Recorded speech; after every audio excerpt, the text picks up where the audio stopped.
So when I was first writing this piece for Pathos, this was a piece where I started with the instruments themselves, because 2/3 of the ensemble are percussionists and I'm a percussionist.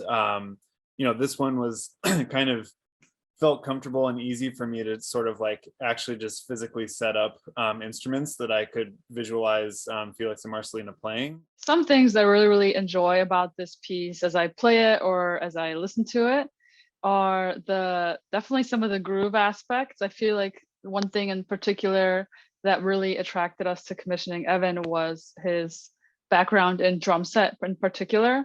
So we really wanted to incorporate both of us ideally playing some sort of like a trap set, drum set setup.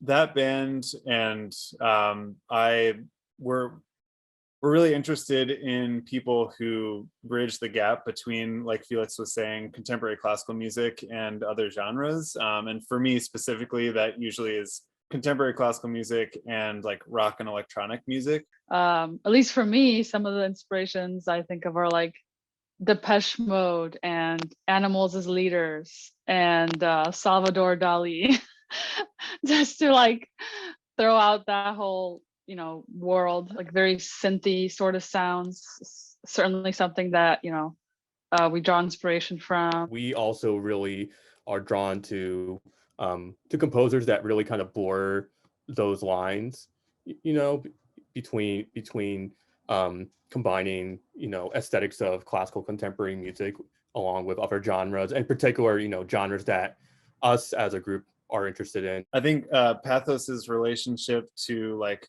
Marcelina was saying, like metal and prog rock and prog metal has been particularly exciting to me, because I feel like those are genres that are totally okay with just this further blurring of electronic to acoustic instruments. Like, you'll often hear metal recordings where the drums are fully triggered, or you'll hear albums where the guitars are, really heavily processed and, affected, and there's guitar pedals all over the place. And I just love that attitude towards music making. And I think that's also why, in particular, this video and recording, a lot of this composition also happened after the recording too. I went in and messed with it a bunch and added a bunch of effects to it. And, I just like also, not only with genre, but also blurring the lines with, live performance to, studio production and that kind of stuff as well, and not shying away from effects and pedals and triggering and all that kind of stuff. So this was like an acoustic recording, but then